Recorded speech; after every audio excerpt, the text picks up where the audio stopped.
Mínimo necesario, elevando el nivel del debate político y cultural. Hoy vamos a estrenar un formato. Vamos a ir al grano a uno de los temas que son de interés ciudadano y que no es tan efímero como para que se nos vaya de las manos como una noticia en un par de meses. El tema es la inamovible narrativa del presidente de la República, de AMLO, de Andrés Manuel López Obrador. Ya muchos no sabemos el discurso, pero creo que vale la pena analizar desde un punto de vista político de qué se trata y en qué se cimienta este. Ahora, en este nuevo formato que estamos estrenando, nosotros queremos evitar a toda costa un tipo de análisis que César Cancino, un estudioso, de hecho afina al gobierno actual, define como lo siguiente: la retórica que transfiere a la sociedad los males que la agobian, el ardid perfecto de una élite política que se afirma en sus privilegios negando a la sociedad. O dicho de otras palabras, no vamos a caer en ese error analítico de echarle la culpa a las personas por creerse cierto discurso o por asumirlo. Y que dada esa aceptación, algunos dirían esa ignorancia de la población, esa falta de educación, estamos mal. En mínimo necesario no buscamos ese tipo de acusaciones. Al contrario, lo que queremos es desglosar los fenómenos de la mejor manera posible, tratando de llegar al grano de lo que realmente importa. Y ahora, nosotros entendemos que no tenemos la verdad de ninguno de los temas que hablamos, ni la alzamos como la única versión. Simplemente hacemos una interpretación basada en un análisis que busca ser riguroso de distintas fuentes confiables en la medida de lo que es posible en temas sociales y también fuentes diversas. Agarramos cosas que algunos catalogarían como contra el gobierno y otras pro gobierno. En fin, así es el fenómeno político, es escurridizo y hacemos nuestro mejor esfuerzo para asirlo y compartir una visión que realce realmente los temas de fondo. Así, nuestro esfuerzo es contra la trivialización de la política. Y pues por eso te doy las gracias por escucharnos. No queremos caer más en la trivialización, en el hecho de analizar las cosas superficial y vagamente. Ahora sí, entremos directo con AMLO y su narrativa, su inamovible narrativa. ¿Qué es lo que tiene este presidente que lo ha distinguido de otros del pasado reciente? Lo primero es entender que Andrés Manuel tiene un imán. Apenas se pronuncia, atrae hacia sí comentarios y especulaciones de toda índole. Lo vemos en las mañaneras, lo vemos en sus discursos y lo vimos incluso antes de que fuera presidente de la República. No es tan relevante lo que él diga, sino que él lo ha dicho. Es decir, está legitimado en sus palabras. Y así sucede desde hace años, generando a diestra y siniestra detractores como seguidores. Creo yo que el discurso de López Obrador tiene un impacto tal en la política mexicana que va incluso más allá de los cargos que ha ocupado y de su actual investidura como presidente de la República.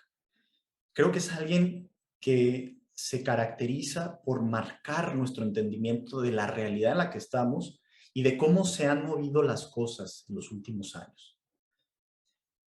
Pero lo sorpresivo no son sus declaraciones, el discurso que él tiene, que para muchos todo el tiempo es una fuente de sorpresa, ¿no? Y ya dijo esto el presidente, estamos tendiendo al comunismo, estamos haciendo esto. No es sorprendente tanto lo que declara, sino que nos siga sorprendiendo lo que él declara. ¿Por qué? Porque ha sostenido un discurso homogéneo relativamente durante los últimos 20 años y nunca ha procurado ocultarse en sus palabras. No tiene, o al menos esa es mi visión, un as bajo la manga, sino que es transparente y su transparencia discursiva al menos convence. Eso es lo que hace que muchas personas lo sigan. Y de hecho, Todo está escrito con implacable claridad en sus libros, particularmente en uno que él publicó antes de la elección presidencial. Se llama 2018, La Salida. Este discurso sigue presente en sus mañaneras y está completamente enraizado en el proyecto de nación de Morena, que en teoría articula transparentemente cuál es la intención y el programa de este partido como representante de los mexicanos en las distintas instituciones. ¿Ok? Entonces, no debe de sorprendernos y al mismo tiempo creo que distinguirlo de esa manera nos va a ayudar a ver qué viene. Entonces, ¿de qué se trata este discurso? Hay tres proposiciones fundamentales, tres proposiciones que no cambian, que no han cambiado y que si las entendemos y las desglosamos, vamos a poder entender muchas de las cosas de política pública que se están aprobando y de estos siguientes 3 años. Uno, ahí va, los voy a enumerar. Uno, en el país se vive un drama, una lucha de buenos contra malos. Ese es el primer elemento del discurso. Para el presidente de la República, los dos bandos están claramente divididos por un único criterio, el de la honestidad. Quizá haya otras cosas, por ejemplo, ciertas convicciones de política pública, esta idea de por el bien de todos, primero los pobres, pero lo fundamental, el núcleo es la honestidad. La mafia del poder, entre comillas, ahora los conservadores, entre comillas, son los enemigos a vencer. Y están mal en la medida en que no practican este valor. Es decir, son deshonestos, son mentirosos. López Obrador, un ávido estudioso de la historia mexicana, la verdad yo creo que como pocos mexicanos, y eso hace falta un análisis de esa parte de nuestro presidente, es muy interesante. AMLO es un gran estudioso de la historia de México y por eso ha basado gran parte de su discurso en eso. Digo, ya podemos discutir si ve la historia con ciertos tintos ideológicos, obviamente, o incluso si toma ciertos eventos a su favor, también es posible, pero finalmente tiene un conocimiento de la historia que ha logrado masticar, analizar y devolverle a la población mexicana de una manera muy entendible. En alguna ocasión, algún analista hablaba de que gran parte del discurso de AMLO y de su éxito se basaba en que había tomado una visión de la historia contenida en los libros de la SEP. Es decir, entendible para la mayoría de los mexicanos. En fin, ¿cómo llegó esta mafia del poder a donde están, según este discurso? Dice López Obrador, llegaron al poder en 1982, su líder hoy en día todavía es Carlos Salinas de Gortari, y cito lo que dice de él, el padre de la desigualdad moderna, y su característica es que están corrompidos. Buscan el beneficio propio a costa de lo que sea, y en particular de los más pobres.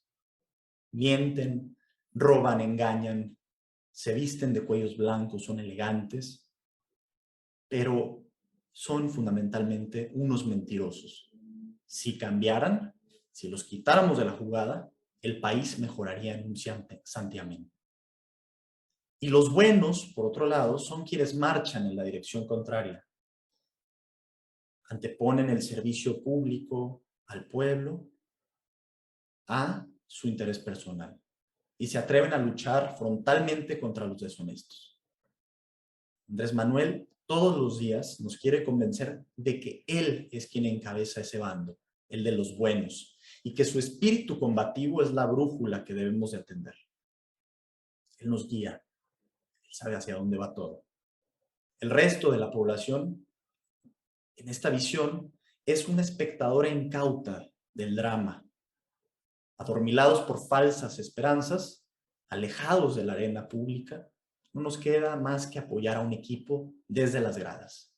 Es decir, o votamos por los conservadores, por Morena, y participamos en los ejercicios propuestos desde la presidencia, como las consultas para revertirlo. Este es el discurso, la primera parte de la pirámide, digamos, que estamos construyendo aquí. Lo han dicho muchos analistas, este maniqueísmo, esta lucha de buenos contra malos, Pero creo que es importante resaltar que no queda ahí, pues, que este énfasis, más allá de si genera una cierta polarización, como muchos temen, es muy fácil de entender. Y no solamente eso, hay evidencia real de que este discurso tiene sustento. En efecto, en los gobiernos pasados hubo una corrupción tremenda, rampante. En efecto, ha habido un México lleno de injusticias bajo cierto discurso, pero pocas veces nos detenemos a observar esto con cierta distancia y a preguntarnos realmente quiénes son estas personas. Uno de los grandes hallazgos, y más bien de los grandes aciertos de este discurso, es que el presidente le pone nombre, personas concretas, específicas, momentos. No es pura abstracción. Y eso le da fortaleza.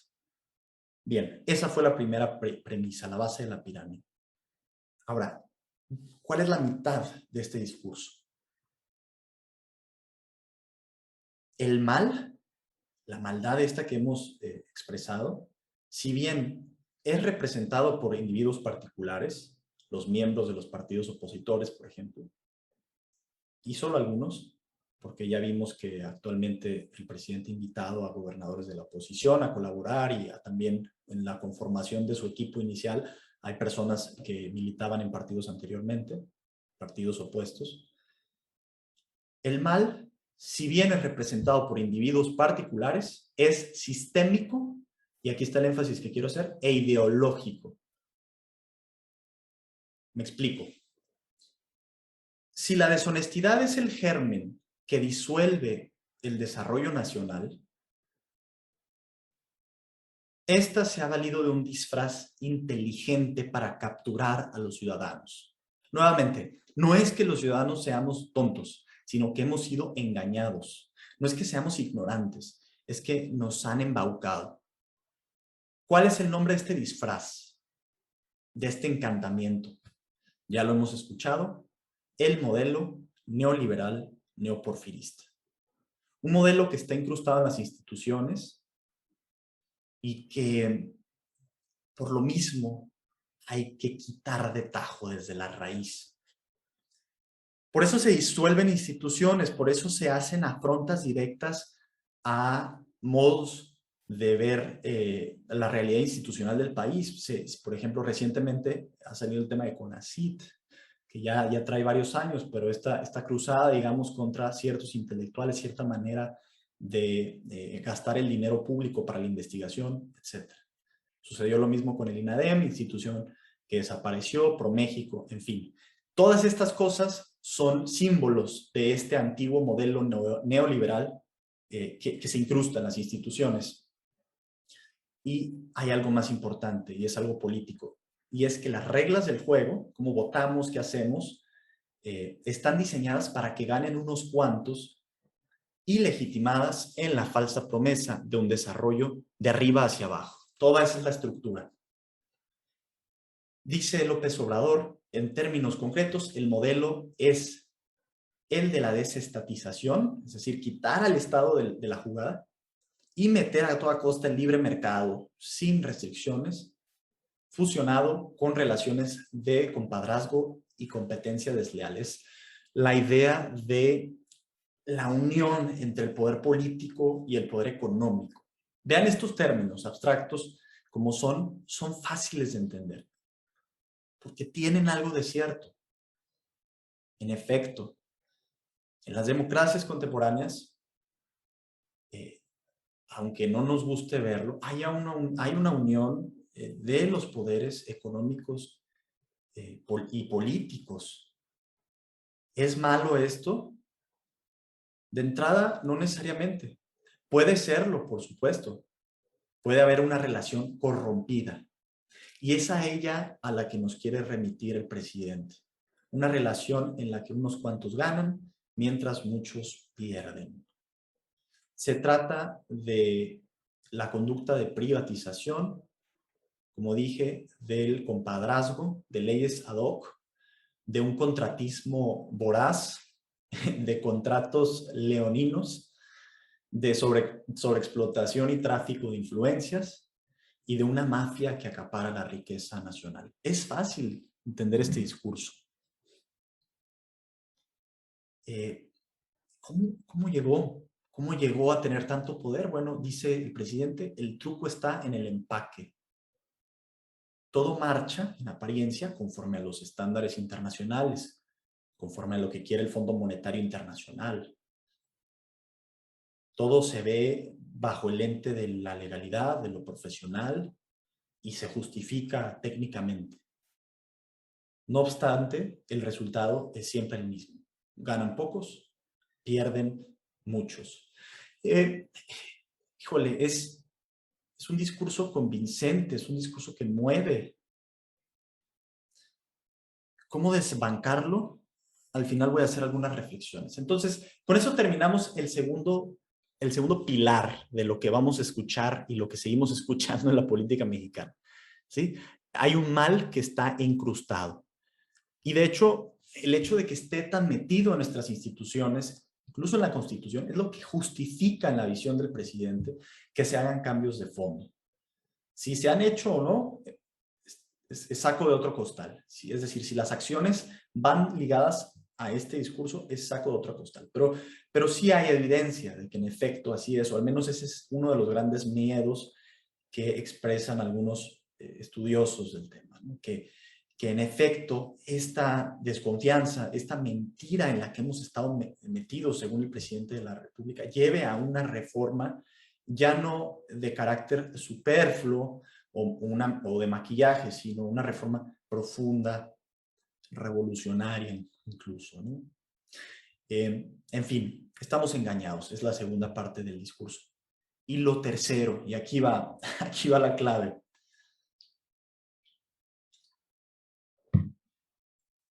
Lo tercero es que existe un antídoto contra este mal. Y tiene la siguiente fórmula: la simple moralidad y algunas pequeñas reformas. En esa frase estoy citando al mismo presidente. Otra vez, entre comillas, la simple moralidad y algunas pequeñas reformas. No es necesario ir hasta el fondo, sino ser honestos. Andrés Manuel lo repite hasta el cansancio. La honestidad es la solución a todos los problemas nacionales. ¿Pero qué es la honestidad? Es decir, la verdad cuando se habla, es no robar. Desde el gobierno, al menos desde lo que hemos visto, implica actuar con austeridad republicana, eso que se llama, esa austeridad. Hace poco escuché híjole, esto me da cringe, como dicen algunos. Escuché un discurso de Paco Ignacio Taibo II, una entrevista que le hacen en La Corneta, donde se autodenomina, justamente como parte de la Cuarta Transformación, como un franciscano de izquierda. Franciscano de izquierda. Ya ni siquiera voy a entrar a los detalles, a la aberración, digamos, ideológica que implica juntar esas dos palabras en el contexto en el que lo dice, porque obviamente ser franciscano tiene mucho de izquierda, al menos entre los términos que lo entendemos hoy en día, y otras cosas que son absolutamente incompatibles. Pero bueno, es una simplificación tremenda. Pero eso, la austeridad republicana, eliminar los fueros, supuestamente reutilizar el dinero que ya no se va a robar, ahora sí en obras públicas, en transferencias directas a los más necesitados. Y no solamente ahí, hay un tema de querer revolucionar, sí, pero las conciencias. ¿Y cómo? ¿Cómo queremos revolucionar las conciencias de la población en general? Bueno, mediante la imitación de los nuevos gobernantes y la formación de hábitos morales.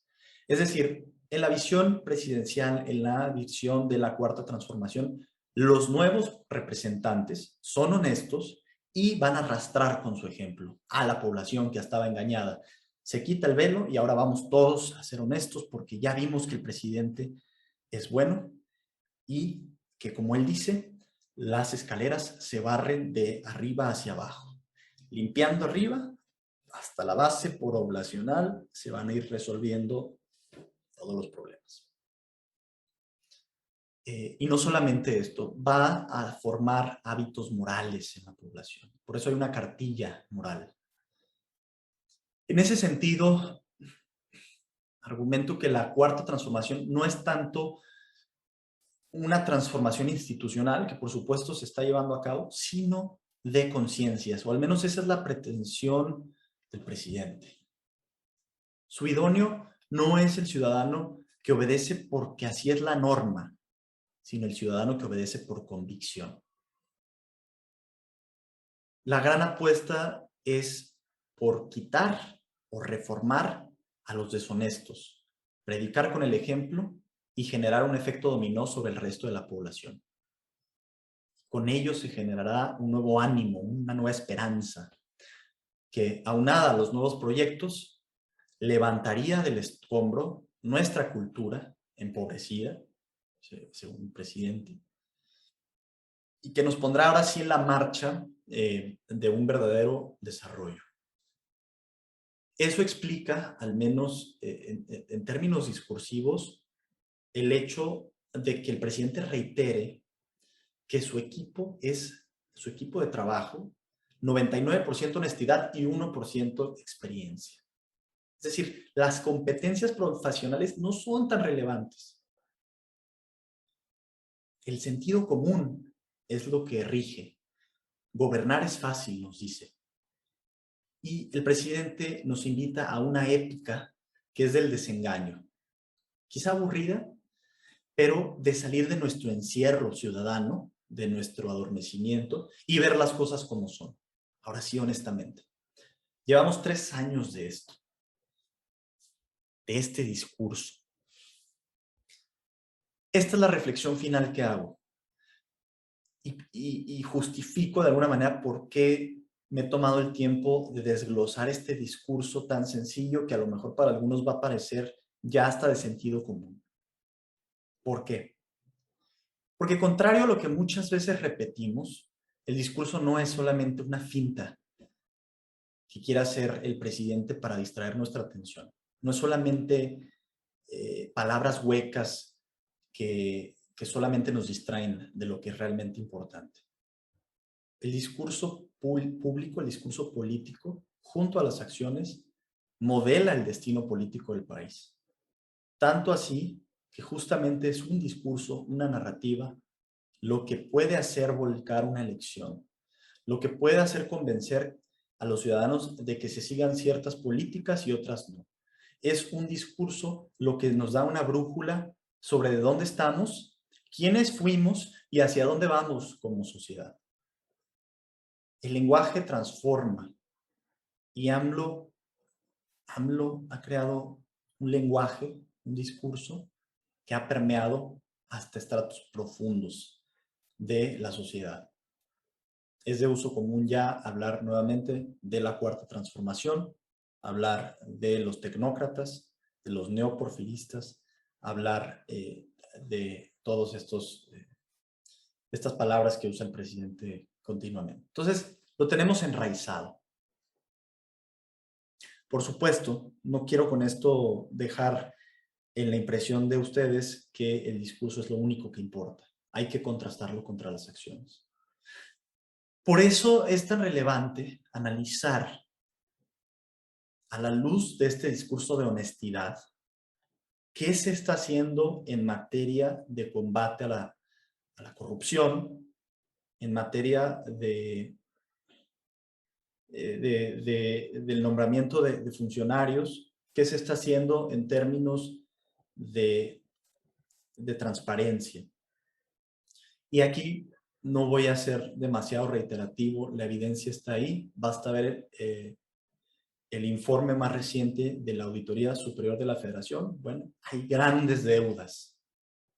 El discurso no ha logrado emparejarse con evidencia demostrable. Hay, por supuesto, institutos como aquel con este nombre rimbombante de devolverle al pueblo lo robado. Hay muestras de que sí se está trabajando el encarcelamiento de algunos nombres importantes de las administraciones pasadas, la consulta a expresidentes, en fin, símbolos. Pero nuevamente, estos símbolos no son insulsos, no son cosas corrientes que hay que desechar, sino modos de entender lo que estamos viviendo, que para muchos representan una manera directa o indirecta de ver la realidad, y que en ese sentido los mete, los atrapa en un discurso. En fin, esto es López Obrador discursivamente, esta es su narrativa, y la narrativa que seguiremos viendo durante los próximos años, sin duda durante los próximos 3 años. Es una épica de la esperanza que nunca cesa de completarse y por eso requiere y demanda de nuestra participación constante. El hecho de hacer nosotros un voto a favor del presidente o de sus políticas o de su equipo nos quiere decir, una manera de contribuir a esta esperanza, a esta transformación, a este cambio profundo. Quiero terminar con ya impresiones personales, muy breves. 1. El discurso es poderoso. No es un discurso fácil de desechar. Es un discurso que tiene una estructura clara y una estructura que además puede movernos con cierta facilidad. 2. No por ese hecho significa que el discurso sea verdadero. Es decir, tiene ciertos tintes muy convincentes que nos pueden llevar a pensar que tenemos que aceptarlo todo sin más. No hay que caer en ese error. No hay que caer en la pretensión de pensar que si uno acepta o concede algo del presidente de la República, ya en automático se apoya o se debe de apoyar el resto del programa y de las acciones. Al contrario, creo que el discurso de un gobernante debe ser muchas veces solamente el punto de partida para que el resto de la población discutamos, nos encendamos, dialoguemos, critiquemos y, de hecho, nutramos ese discurso para generar uno nuevo, más certero, que cubra mejor la realidad y que, de hecho, nos permita activar nuestros derechos políticos de una manera más concreta, continua y tangible. Esto es mínimo necesario, esto es lo mínimo que tenemos que saber sobre el discurso de Andrés Manuel López Obrador. Te invito a seguirnos escuchando y a compartir. Muchas gracias y además, si hay algo que no compartas, estoy totalmente abierto para que discutamos o platiquemos al respecto. Hasta la próxima. Muchas gracias por escucharnos. Lo que sigue es que te suscribas, que compartas y, más importante, que nos envíes una creación propia, sea un texto o un podcast o cualquier contribución que eleve el nivel del debate político y cultural de nuestra época. Te esperamos con todos nuestros contenidos en minimonecesario.com.mx. Hasta la próxima.